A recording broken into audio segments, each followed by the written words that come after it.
Ini adalah VinFast VF3, mobil listrik mungil VinFast. Nah, kalau mobil listrik mikro 2 pintu di Indonesia lainnya itu bentuknya imut dan futuristik aja, si VF3 ini unik nih. Soalnya meskipun bentuknya kecil, tapi dia bisa kelihatan tangguh ya. Soalnya bentuknya kekotak-kotakan banget ya, ala SUV yang maco-maco gitu. Nah, buat detailnya, simak di 10 hal pertama dari VinFast VF3.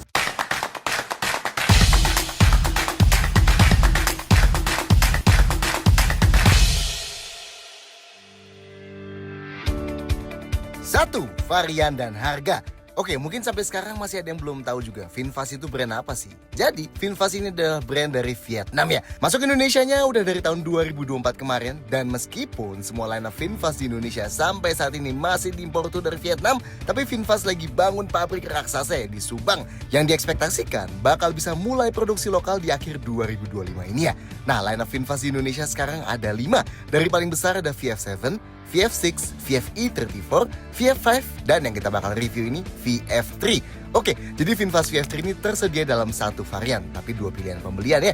VF3 dengan baterai dan VF3 dengan program langganan baterai atau Battery Subscription Service. Nah, buat yang dengan baterai sih sesuai namanya lah ya. Baterai VF3 ini full jadi milik kalian dari awal. Sama lah kayak beli setiap mobil listrik lainnya yang dijual di sini. Nah, yang satu lagi VF3 yang dengan program langganan baterai. Artinya yang jadi milik kita itu hanya mobilnya aja, baterainya enggak. Dan ini bikin harga mobilnya jadi jauh lebih murah ya. Nah, nanti baterainya harus bayar biaya sewa bulanannya. Dan buat VF3 ini biaya langganan subscription-nya sih murah ya, 253.000 aja per bulannya. Keuntungan model sewa baterai ini jelas ya. Kalau baterainya suatu hari rusak, kita nggak perlu keluarin biaya buat ganti baterai ya, karena itu bakal VinFast yang gantiin. Dan nggak kayak di model VinFast yang lebih besar, yang biaya sewa baterainya masih lumayan tinggi dan bisa terkesan nambah cicilan bulanan. Biaya sewa di VF3 ini termasuk sangat-sangat terjangkau ya, dan harusnya nggak terlalu ngebebanin. Tapi ya kalau kalian nggak suka sama skema sewa ini, tinggal beli aja yang nggak langganan baterai juga bisa, ya kan? 2. Pilihan warna. VinFast VF3 ini ada 8 pilihan warna ya. Warna standar atau single tone, ada putih infinity blanc, abu-abu zenith grey, hitam jet black, merah crimson red. Nah, ada yang pakai warna premium juga nih, hijau urban mint ini yang perlu nambah 1 juta. Dan ada 3 warna lagi dual tone ya, dengan atap putih yang perlu nambah 1,5 juta, pink rose pink, biru sky blue, dan terakhir kuning summer yellow. 3. Mungil tapi gagah. So, di Indonesia sekarang ada 3 mobil listrik mikro 2 pintu ya. Wuling Air-EV, Series E1, dan yang paling baru VinFast VF3 ini. Nah, dibanding Air-EV dan E1 yang sekali lihat aja langsung dapat kesan yang imut futuristisnya, VF3 ini beda ya. Bentuknya full mengotak, velg dan bannya jauh lebih besar. So, meskipun mungil, tapi dapat kesan gagahnya juga ya. Feel maco ala real SUV-nya dapat banget. Kombinasi yang unik sih ya. Nah, dibanding Air-EV dan E1 juga, dimensi VF3 jadi yang paling besar. Beda panjangnya cukup jauh dan lebarnya juga ya. Lebarnya sebenarnya malah cenderung mirip LCGC kayak Agya Brio gitu sih ya. Not bad lah. Harusnya pas duduk di dalam bakal kerasa lebih normal dibanding di Air-EV atau E1 gitu ya. Oke, detail desainnya. Depannya unik nih. Karena VF3 ini mobil listrik, jadi bagian depannya dibuat hampir nggak berlubang sama sekali. Tapi bagian atasnya dikasih panel hitam gloss besar gini yang kelihatan kayak visor gitu ya. Di kiri kanan emblem VinFast-nya dikasih list chrome panjang yang kayak berbentuk sayap ekstensi dari huruf V-nya ini. Dan ini dibuat nembus lampunya ya. Lampunya pun mengotak gini ya, yang makin memperkuat kesan SUV-nya. Dan dalamnya ada proyektornya tuh ya. Oh, dan kalau lihat lebih dekat visornya ada banyak logo V kecil-kecil gitu tuh ya. Nice lah. Kayak yang kita bilang tadi, bawahnya full bersih, tertutup semua. Dan paling bawahnya ada panel hitam doff yang disambungin ke cladding sampingnya. Nah, di ujung kiri kanannya sini ada lubangnya nih kecil buat nembusin ke ban depannya, yang biasanya buat mengurangi drag di bagian sini ya. Detail lampu depannya full halogen ya. Lampu kecilnya halogen, lampu besar dan jauhnya proyektor halogen yang sama, dan lampu seinnya halogen.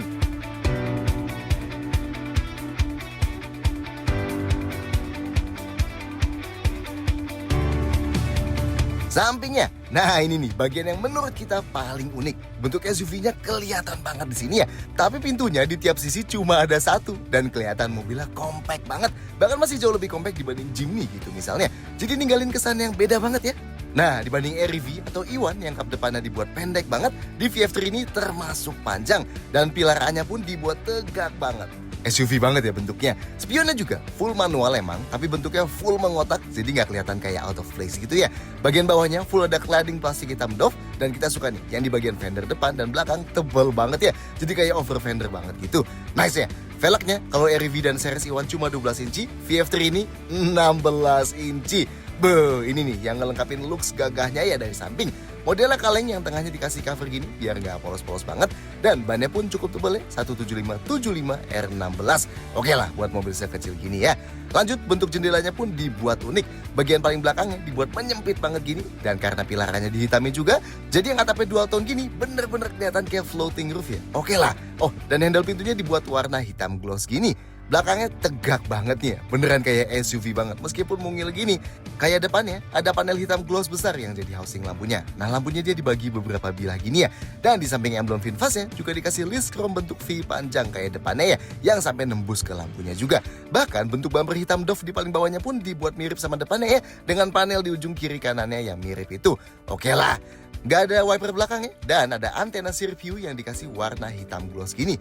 Detail lampu belakangnya, lampu malamnya halogen, lampu remnya halogen, lampu sein dan lampu mundurnya halogen, tapi unik nih, lampu nomor platnya LED ya. Nice lah.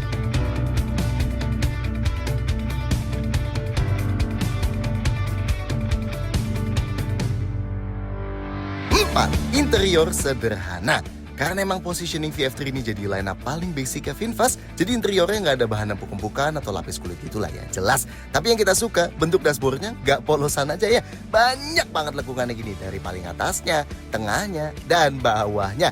Dan banyak pemakaian warna yang beda ya, hitam, abu-abu, abu-abu terang, bahkan yang di ventilasi AC ini juga dikasih panel warna krem gini, jadi nggak terkesan membosankan. Atau setirnya deh, iya nggak dilapis kulit tentunya, tapi bentuknya unik ya, two spokes yang kiri kanannya dikasih lubang gini. Oke lah. Nah, bentuk konsol di bawah kontrol AC depan sini dan konsol tengahnya dibuat terpisah ya, jadi terkesan lantainya bersambung gini dan rata ya, buat ngasih feel lebih lega overall. Joknya pun simple aja, modelnya minimalis tapi masih ada lekukan buat paha dan buat punggung gini ya, yang pakai headrest terintegrasi. Tapi pemakaian warnanya yang ada kombinasi abu-abu terang, gelap, krem, dan jahitan putih gini juga bikin jadi nggak terkesan polos banget ya. Oke lah. Dan ini jok belakangnya. Yes, emang modelnya yang kecil dengan headrest terintegrasi gini, dan ini strict hanya buat 2 orang aja. Tapi kita udah expect itulah ya, begitu lihat dimensi mungilnya VF3 ini dari luar. Dan semua kombinasi pemakaian warna dari jok depannya juga dibawa lagi ya ke belakang sini. Nah, pintunya juga unik nih. Bentuknya pun banyak lekukan tajamnya ya, kayak di dashboardnya, biar nggak terkesan polos aja gitu. Yang paling atasnya emang plastik, tapi yang sisi ujung sini unik nih ya, ada panel body colornya ikutin warna body mobil luarnya. Unik ya? Oh, dan di yang sandaran tangan sini kerennya masih dikasih bahan kain gini. Nice lah. Dan paling bawahnya juga plastik lagi tentunya, tapi storage-nya cukup besar tuh ya. Begitu juga yang di belakangnya, ada kombinasi panel body color, buat sandaran tangannya plastik, dan ada cup holdernya. Detail yang di dalam, lampu kabinnya di depan ada 1 halogen, tapi dalamnya isinya ada 2 lampu tuh ya. Buat yang bingung kalau digeser ke angka 2 ini buat nyalain lampunya, sedangkan kalau digeser ke 1 artinya buat bikin lampunya nyala waktu pintunya dibuka ya. Di belakang nggak ada tambahan lampu kabin lagi ya. Sun visornya nggak ada card holder di luar dalam, yang kiri polos gini aja, tapi yang kanan ada kaca yang bisa ditutup buka gini ya. Oke lah, pegangan tangan plafonnya, di depan ada yang di sisi penumpang, yang driver nggak ada. Dan buat penumpang belakang nggak ada ya. Spionnya day night manual, jadi kalau silau tinggal dicetekin aja. Tapi gimana rasanya duduk di dalam kabin VF3 ini? 5. Konfigurasi jok. Oke, buat ke depan buka pintunya termasuk cukup berat nih. Soalnya kalau dilihat emang ukuran pintunya lebih panjang dibanding pintu-pintu mobil biasanya. Karena kan dia cuma ada 2 pintu dan buat ngasih akses masuk ke penumpang belakang juga. Nah, karena berat jadi feel pas ngebukanya termasuk mantep ya. Meski emang pas nutup suaranya agak kurang sih ya kayak gini. Sudut bukanya termasuk lebar, sedangkan buat napak ke dalam termasuk cukup rendah ya, jadi gampang naiknya. Atapnya rata dan cukup tinggi, jadi pas kita masuk kepala kita nggak usah nunduk-nunduk ya. Oke, posisi duduknya sebenarnya sih ini termasuk tinggi ya, tapi beda banget sama microcar lain kayak REV atau series Iwan. Kan mereka duduknya tinggi banget, ekstrim tuh, kerasa banget kayak duduk di atas mobil gitu dan ngelihatnya ke bawah ya, jadi kayak nggak ergonomis banget. Nah, dibanding itu si VinFast VF3 ini posisi duduknya masih lebih rendah ya, tapi soal visibilitas tetap oke. Yang di dashboard nggak ngehalangin dan ujung kap mesin kelihatan sangat jelas karena bentuk mengotaknya. Ke samping juga kacanya gede banget nih dan pilarannya tegak banget nih ya. Nice. Makanya sebenarnya naik ini selain posisinya kerasa lebih ergonomis alias buat nyetirnya masih kerasa lebih enak dibanding microcar lain karena dia lebih rendah ya. Tapi visibilitas pun tetap sangat-sangat baik ya. Maksudnya sense kita pas ada di sekitar mobil-mobil lain tuh tetap sangat baik. Dan dibanding REV atau series E1 yang dashboardnya kerasa pendek, di VF3 ini termasuk cukup panjang nih. Makanya feel kita duduk pas di depan sini jadi kerasa lebih lega ya dibanding di microcar lainnya. Termasuk mengejutkan lah ini, not bad. Tapi perlu diingat karena ini mobil super basic dan tetap sebuah microcar, jadi kayak bentuk joknya misalnya, menurut kita agak terlalu menonjol di bagian lumbar dan terlalu rata di bagian sandaran pundak dan kepala. Otomatis gak bakal senyaman mobil-mobil yang lebih mahal ya. So, jangan berharap bakal ergonomis banget gitu. Tapi hal sesimpel paha kita nggak terlalu naik-naik banget gini misalnya udah cukup membantu lah ya. Intinya harusnya kalian nggak bakal butuh terlalu banyak waktu penyesuaian kayak pas pertama duduk di REV atau series E1 gitu. Meskipun nggak bakal kerasa senyaman duduk di mobil-mobil yang emang beneran lebih besar dan lebih mahal juga sih ya. Lanjut pengaturan jok driver manual, slide dan recline aja. Dan buat sebuah mobil mikro, sudut sandaran paling rebahnya sih not bad ya. Udah termasuk relax, jadi kalau mau nungguin nge-charge mobil gitu sambil leyeh-leyeh di dalam mobil ya bisa juga. Yang penumpang depan juga slide dan recline aja ya. Sama nih, termasuk cukup rebah juga ya buat sebuah microcar gini. Headrestnya terintegrasi, tapi karena bentuk sandaran joknya, jadi udah pasti kalau kita pengen nyetir sambil sandaran kepala, itu nggak bakal ergonomis banget ya. Masih bakal agak mundur kepalanya, tapi minimal nggak sampai ngedanga banget lah. Ruang kepalanya super lega ya. Ini juga nih yang ngasih sense di dalam sini lebih lega dibanding ukuran aslinya. Di tengah nggak ada sandaran tangan, dan yang di pintu sini sandaran tangannya dilapis kain jadi lebih empuk. Meski emang ruang gerak tangannya agak terbatas ya sama kontur lekukan di atasnya. Seatbeltnya fix nggak bisa naik turun, dan karena ini 2 pintu aja, jadi buat meraih seatbeltnya agak jauh ke belakang ya. Setirnya fix, tapi ini posisinya jauh banget nih dari dashboard. Dan jarak bagian bawah setirnya sama paha kita juga cukup jauh. Kemiringan setirnya pun sedikit lebih naik ya. Tapi dibanding REV atau series E1, ini jauh lebih normal sih ya feel-nya. Tapi yang jelas kita rasain banget, secara lebar di dalam kabinnya VF3 ini jauh lebih proper buat duduk berdua samping-sampingan ya dibanding di REV dan series E1 yang kerasa sempit banget kalau harus berdua gitu. Ini lebih kayak di LCGC gitu sih ya. Oke lah. Buat sandaran kaki kiri driver ada gundukan tapi nggak ada pad plastiknya ya. Dan karena ini bagian tangannya terbuka, hanya ada konsol tambahan ini aja, jadi kita masih bisa naruh barang kecil nih di sini. Atau fungsi favorit kita, ini bikin kita jadi gampang pindah-pindah ke kiri kanan ya. Jadi kalau parkir salah satu sisi pintu lebih sempit, kita bisa masuk dari sisi satunya lagi. Nice ya. Oke, sekarang kita ke belakang. Ke belakang kalau dari kiri sini gampang ya, tuasnya tinggal ditarik aja dan otomatis jok ini sandarannya bakal turun dan joknya bisa langsung digeser ke depan. Nah, jadi ada ruang lebih besar buat kita masuk ini. Meskipun karena mobilnya kecil juga, jadi emang gak terlalu besar ya ruang buat napak ke belakangnya. Sedangkan kalau dari sisi driver sini, gak bisa langsung tarik ini terus ke slide ya. Jadi manual satu-satu nih ya yang sini, harus majuin sandarannya dulu, terus kita slide sendiri ke depan. Tapi kalau udah diginiin, sama ya, tetap bisa napak ke belakang juga. Posisi duduk di belakang sini lebih tinggi dibanding di depan. Dan jarak dari jok ke lantainya, kayak kebanyakan mobil listrik sih ya, nggak terlalu jauh karena ada baterai di bawah lantainya. Jadi otomatis sudut paha orang dewasa 173 cm kayak kita pasti bakal naik kayak gini. Udah pasti pegel sih ya kalau dibuat jalan jauh di belakang sini. Tapi masih not bad lah buat mobil yang ukurannya sekecil ini. Sandaran kepalanya fix ya di kiri dan kanan gini. Meski emang orang dewasa 173 cm kayak kita kelihatan ya, bagian belakangnya mentok nih sama bagian belakang plafonnya. So kita bisa duduk tapi nggak bisa sandaran di headrestnya. Atau kalau mau kita harus agak turun gini sih ya kalau mau sandaran. So emang optimalnya buat yang di bawah 160 cm sih ya. Sudut sandaran jok belakang sini fix, termasuk agak tegak ya kayak kebanyakan EV mikro gini lainnya. Oke, ruang kakinya. Ini kalau jok drivernya kita set sesuai dengan posisi optimal kita ya. Kelihatan ya, sekilas emang udah nggak cukup. Tapi untungnya bagian dalam jok depannya agak cekok gini ya. Jadi kita masih bisa masukin kaki kita ke sisi ini dan masih bisa gerak sedikit. Sedangkan kakinya yang di tengah bisa manfaatin bagian tengahnya sini yang emang terbuka. So, di belakang sini emang nggak ideal buat yang di atas 170 cm dan badannya besar kayak kita. Tapi perlu diingat juga, ini yang kita praktekin itu kalau supirnya badannya segede kita. Kalau drivernya lebih kecil, pasti bakal lebih lega juga di belakang sini. Dan kalau dari sisi kiri kan jok depannya lebih bebas nih. Nah ini kalau misalnya jok depannya kita mundurin mentok, tentunya ruang kakinya udah nggak cukup ya buat orang dewasa. Dan ini misalnya digeser sampai maju mentok. Nah ruang kaki belakangnya jelas lebih lega kan kalau diginiin. Dan ini kalau kita mundurin setengah jok depannya. Kalau segini orang masih bisa duduk di depan dan di belakang juga. Intinya lebih fleksibel ya kalau yang di sebelah kiri sini karena nggak perlu menyesuaikan drivernya. Lanjut, ruang gerak sepatunya aman, masih bisa gerak bebas. Di pinggir kanan sini ada tempat buat sandaran tangan, yang kiri juga ya. Dan kaca belakangnya meski nggak setinggi REV, tapi ini cukup besar sih ya, not bad lah. Jadi nggak ngasih kesan yang terlalu claustrophobic. Nah, Jok belakang ini strict hanya untuk berdua ya. Kelihatan dari jumlah seatbeltnya nih ya. Dan enak ya karena lantainya rata. Jadi kalau kita mau geser ke kiri kanan, kakinya nggak perlu terlalu ngelipet-ngelipet ya. So, overall kalau buat anak kecil atau penumpang dewasa di bawah 160 cm sih, sebenarnya di belakang sini not bad ya. Meski kalau di atas itu sebaiknya pertimbangan mobil yang lebih besar juga aja. 6. Detail fitur. Mengingat ini adalah model entry level VinFast, so fiturnya VF3 udah pasti nggak bakal banyak lah ya. Mirip-mirip micro EV lain yang varian bawahnya lah.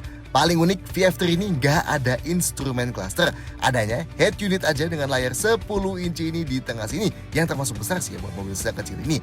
Nah, instrumen clusternya ada di sisi kanan head unitnya nih, yang bakal selalu standby di situ ya. Jadi, indikator yang penting kayak kecepatan, indikator gigi, indikator mode berkendara, sisa jarak, dan sisa baterai, trip meter, dan sensor parkir ada di kanan sini semua.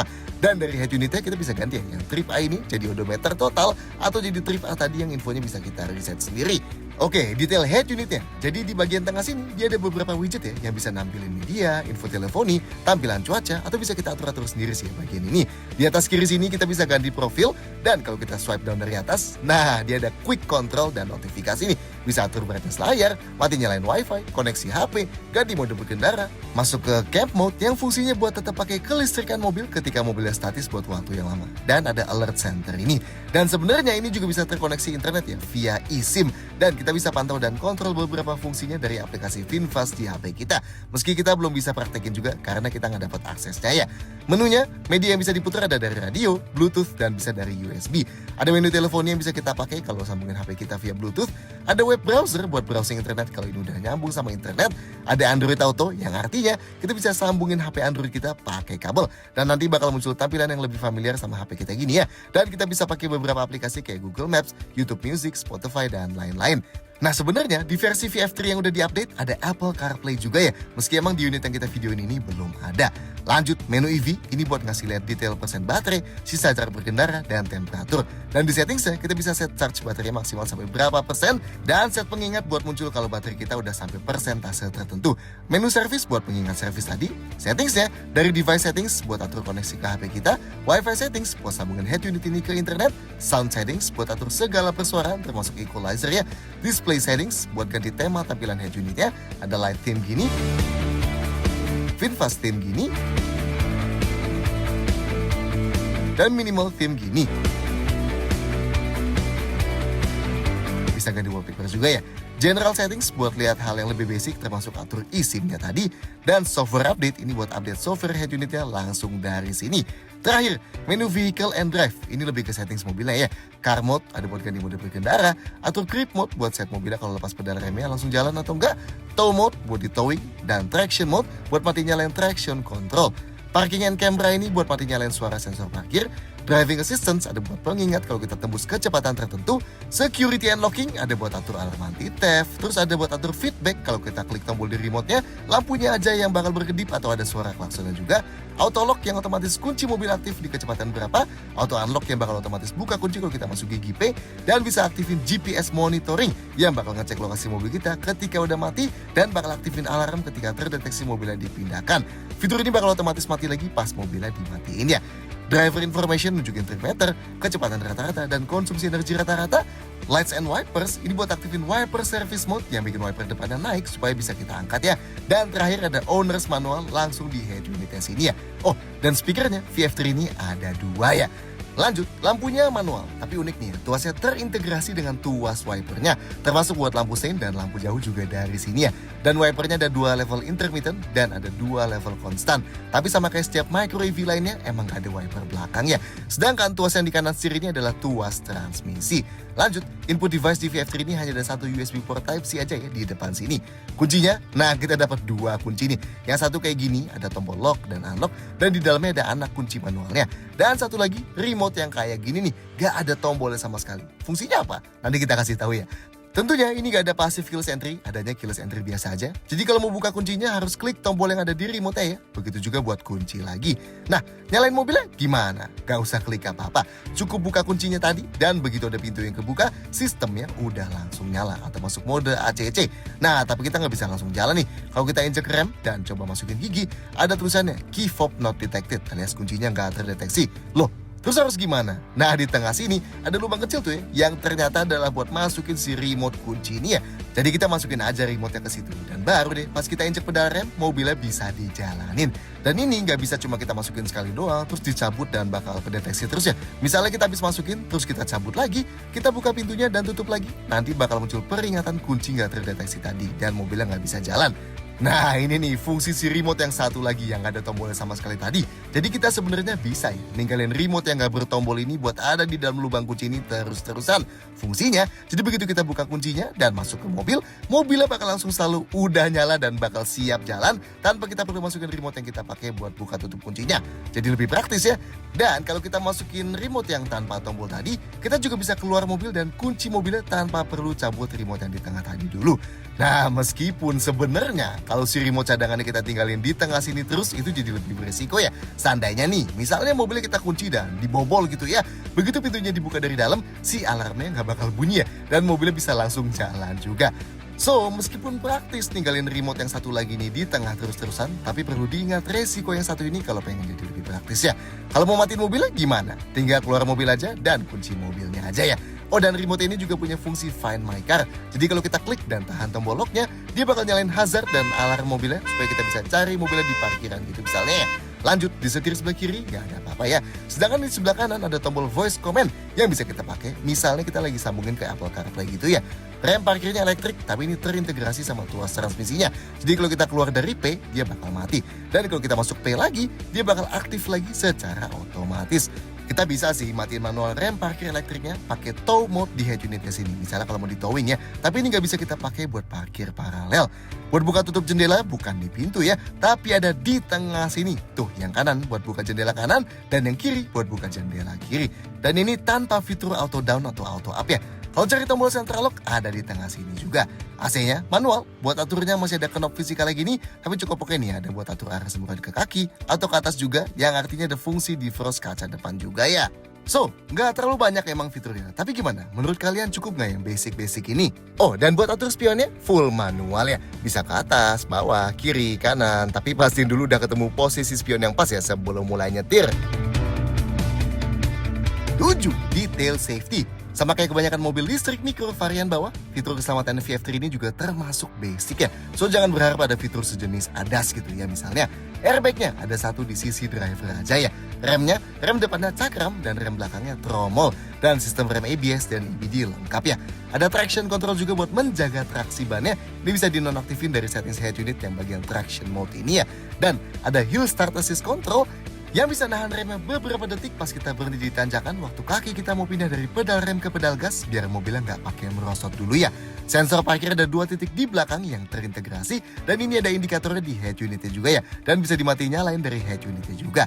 Buat kamera mundur sayangnya yang di Indonesia nggak dimasukin ya, meski dia ada di beberapa pasar lain sih. Hal yang lebih basic kayak immobilizer ada alarm juga yang selain bunyi dia juga bakal nyalain warningnya tuh ya di head unit.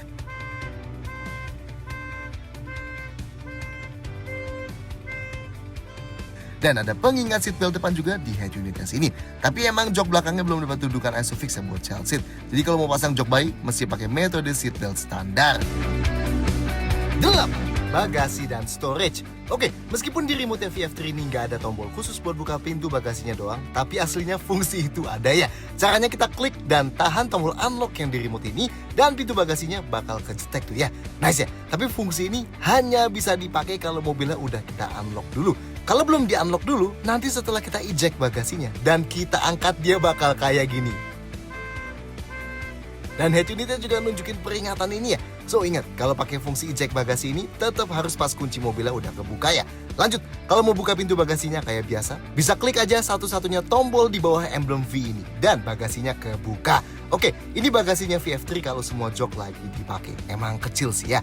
Tapi ya kalau kalian ambil mobil 3,2 meter yang muat 4 penumpang, pasti udah ngerti resikonya lah ya. Kalau pengen ke 4 penumpangnya bisa duduk semua. Anyway, bibirnya cukup sempit tentunya karena lakukan lampunya, tapi melebar di bagian atasnya ya. Jarak dari tanah ke bibirnya termasuk tinggi, jadi buat angkat barang berat bakal lebih PR ya. Nah, dari bibir bagasi ke lantainya ada jeda ketinggian gini. Tapi emang gak setinggi di REV atau di series Iwan ya. Karena di VF3 ini, di bawah lantainya masih ada sesuatu lagi. Harusnya kalau ransel-ransel biasa sih masih cukup ya di bagasinya kalau joknya lagi dibuka semua gini. Nah, di bawah lantainya masih ada ruang buat naruh barangnya. Lantainya bisa kita angkat aja. Mau cukup banyak nih, ada first aid kit, toolkit, segitiga emergency, dan kompresor emergency plus cairan tambal ban gini ya. Nah, karena barang-barang ini ada di bawah lantai, jadi bagasinya kelihatan lebih rapi ya. Not bad lah. Di kanan, meskipun sekilas nggak ada apa-apa, tapi cover ini bisa kita buka nih. Nah, ini buat emergency release charger ya. Sedangkan yang sebelah kiri sini nggak ada apa-apa. Oke, kalau mau luasin kapasitas bagasi, jok belakang bisa dilipat tapi nggak bisa terpisah ya. Caranya, kita tarik tali yang di ujung kanan kiri sini barengan. Terus kita lipat deh joknya. Nah, kalau dilipat gini, tentunya kita bisa masukin barang lebih banyak, tapi otomatis langsung nggak ada penumpang yang bisa duduk di belakangnya. Dari lantai sini ke depannya sini emang nggak rata ya, tapi masih aman lah buat naruh barangnya karena jedanya nggak terlalu jauh. Dan meskipun sekilas sudah nggak ada ruang lagi kalau dilipat joknya kayak gini, tapi sebenarnya masih ada nih. Nah, kalau lihat sela-sela antara bagasi sini sama jok penumpang depan kan masih ada sisa ruang cukup besar nih. Ini masih bisa ya buat naruh barang. Atau kalau emang nggak ada penumpang depan sama sekali, bahkan bisa dimajuin mentok joknya ya, dan bisa masukin barang yang lebih besar lagi. Oke lah ya. Oke, buat nutup bagasinya unik nih ya. Meskipun hampir nggak ada cover plastik di pintu bagasinya, tapi khusus di tengahnya sini masih dikasih gini nih kayak pegangan gitu ya buat kita tarik pintunya dan ditutup. Nice ya. Dan ini sisa storage di dalam kabin.